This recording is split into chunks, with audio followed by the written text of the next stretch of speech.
When I first heard Fujifilm was releasing a new compact digital camera, I was excited. I thought we'd be getting a new XF10, X70, or even X30 successor. Therefore, upon seeing the Fujifilm X-Half for the first time on my feed, I couldn't help but be a bit disappointed. But I told myself not to judge too quickly and let's try it out first. Now, I got the opportunity to test this camera out, so today I'll be giving you my first impressions. I'll share with you what I found interesting, the street photography session I had, and whether I think it's worth it or not. Just note that this video is going to be a bit heavy on the feature side.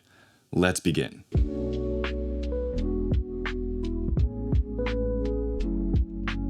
Half the camera. What is Fujifilm trying to accomplish with this camera? In my opinion, the X-Half seems to be a camera built for consumers, priced at a prosumer level. More on this later. It's not for photographers who want serious work done or the highest quality images. Rather, it seems to be a bit more aimed for the people who just need something to take pictures with while they're out, be reliable, and not have to worry too much about. In these aspects, the X-Half does a really good job. It's a near fully auto camera, so it's been stripped of many of the tactile manual dials the X-mount system is known for. There is an aperture dial here, but the rest of the settings are adjustable via the screen. This makes it, in my opinion, harder to adjust the settings on the go, but that's not the point. The camera is meant to be a set it up first and forget about it type of camera. To help with this, there's a built-in flash that functions pretty well and stays perpetually on in video mode. Most of the functions are controlled through this tiny LCD screen through swipe and touch motions. Personally, I think a small joystick would have helped with that, but I guess they thought it would get in the way. What is cool about the design, however, is the little screen which displays your film simulations. This actually functions as a touch screen too, so swiping up and down allows you to switch your film simulations. I thought that was pretty neat. As many of you know, this is a half-frame camera. Therefore, they've designed the camera to mimic the half-frame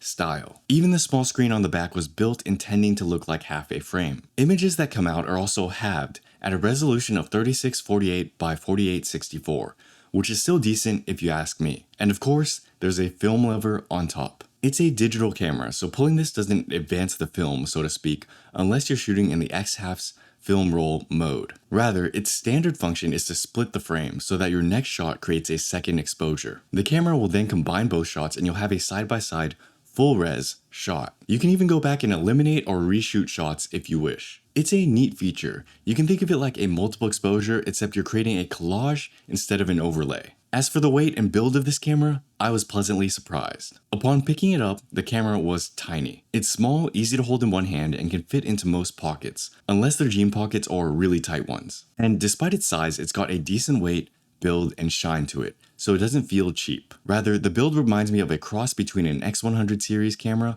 and the Instax Mini Evo. However, as much as I'd like a smaller and lighter camera, if it doesn't work well, it doesn't matter. So it's half the camera in size and weight for sure, but what about in functionality? Street photography with the X-Half. My time with the Fujifilm X-Half was short. I roughly got 2 hours with it, not enough for a thorough understanding of the camera, and not enough to get actually good photos with. Furthermore, the context I used the camera in was probably not what the camera was designed for. We mentioned earlier that this camera is likely targeted towards prosumers or your average consumer. To me, this means things like road trips, travel, festivals, concerts, etc. Not so much street photography, landscape photography, art, or whatever. So although many of the photos here will be in a street photography setting, understand that is probably not built for that. And if I do get the chance to try this camera out in the right context, I'll share with you my thoughts then. Shooting with this camera was a familiar experience. I feel like the design and shape of the camera is reminiscent of the X100 series, only much smaller and lighter. Fujifilm is likely trying to capitalize on the popularity of those cameras. The focal length is also similar. The X-Half has an f2.8 lens of about 32mm full frame equivalent, and the sensor size is 1 inch.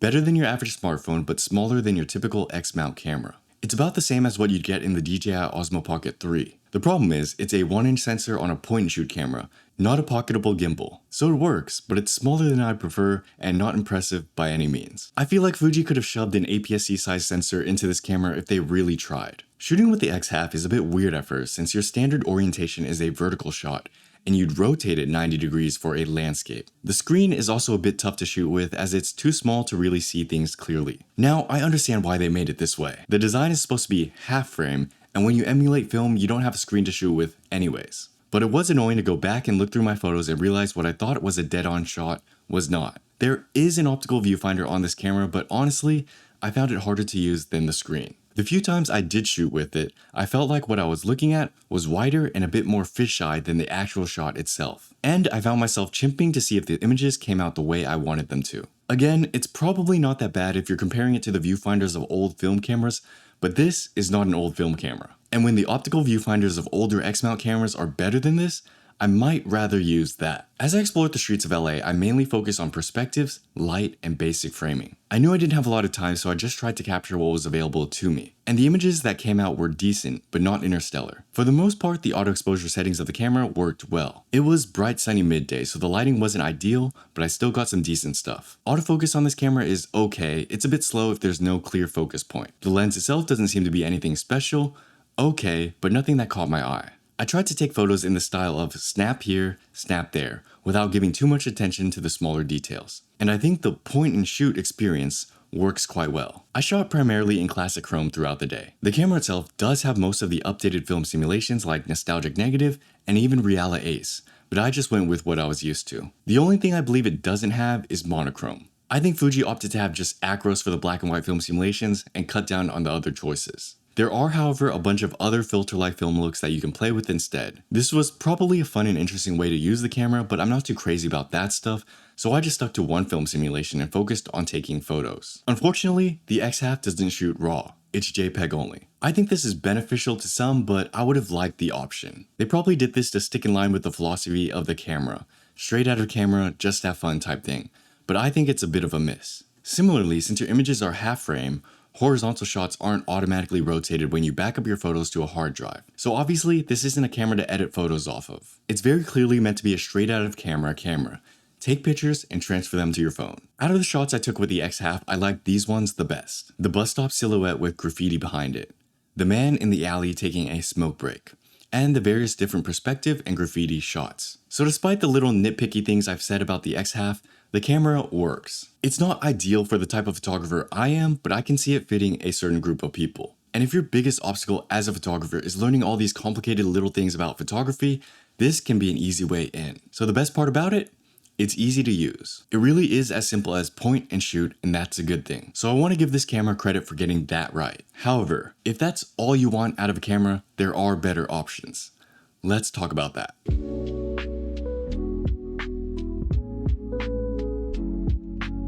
Twice the price. At the end of the day, what do I think about the Fujifilm X-half? Well, I don't want to judge the camera too harshly. I only had it in my hands for a couple of hours, and that's really only enough for a few first impressions. But overall, I do think Fujifilm accomplished what they set out to do, creating a premium and comfortable, fun, point-and-shoot camera. The camera feels nice, works well, and gets the job done. And I did really like the little swipe screen for the film simulations. When using the Fujifilm X-half, I felt like it could be 3 different cameras. The first being a digital half-frame Contax T2. The second could be a bare-bones X100 series camera. Or a premium Instax Mini Evo without the printer. The Fujifilm X-half felt like a blend between these 3 different things. The problem is, it's not a Contax T2, so it probably won't have the same following. It's also too limited in functionality to be a budget X100 camera. And out of these 3, the X-half feels closest to being a premium Instax Mini Evo, just half frame and without the printer. Which is unfortunate if you ask me. Because when I found out the price of this camera, I was surprised. The retail for the Fujifilm X-half is $849.99, which is the same as the Fujifilm X E4 body only when it was first released. And obviously resale prices for the X-E4 are high right now, but we're just talking retail. So even though I'm not the biggest fan of the Fujifilm X-E4, I take it any day over the Fujifilm X-half. I'd even toss a few $100s extra for a compact prime lens and still say it's more worth it. Because while the X-E4 isn't quite the camera the X100V is, it's much more of a camera than the X-half. And if we had a spectrum between camera and toy, I'd say the Fujifilm X-half leans slightly more to the toy side of things, but it's priced the same as the X-E4. Fujifilm and other companies have been on this thing where they're marketing less as minimal. I didn't buy into it for the X-E4 and I ain't buying into it for the X-half. You see, there's a difference between those two things. Me personally, as a consumer, I don't want less stuff. I want less useless stuff. Less stuff in general makes the camera less functional. Less useless stuff makes the camera more minimal. That's the difference, at least how I see it. Don't remove features that actually matter. Remove features that don't,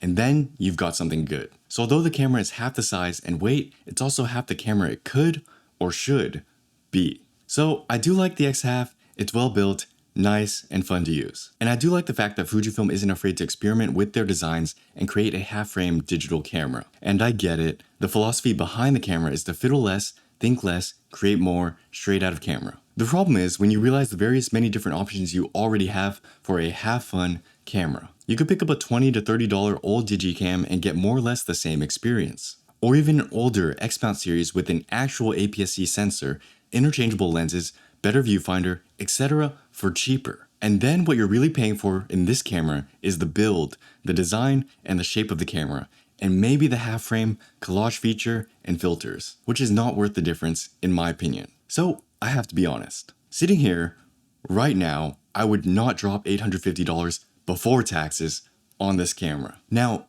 if the Fujifilm X was half the price, that would change everything. And if not half the price, even the $600 range would make me consider it. But $850 for what feels like half the camera at twice the price just isn't worth it. Anyways, I hope you found this useful or interesting. If you did, please share this with a friend who might also like this. If you want to learn more and build a solid foundation with photography, check out Photography Essentials. It's free. You can also help support me by grabbing a copy of The Sinking Sun, my first photography zine, which is currently on sale. We've also got limited edition Mount Fuji t-shirts in the links below. Thanks for watching as always. Have a great day. I'll see you in the next one. Peace.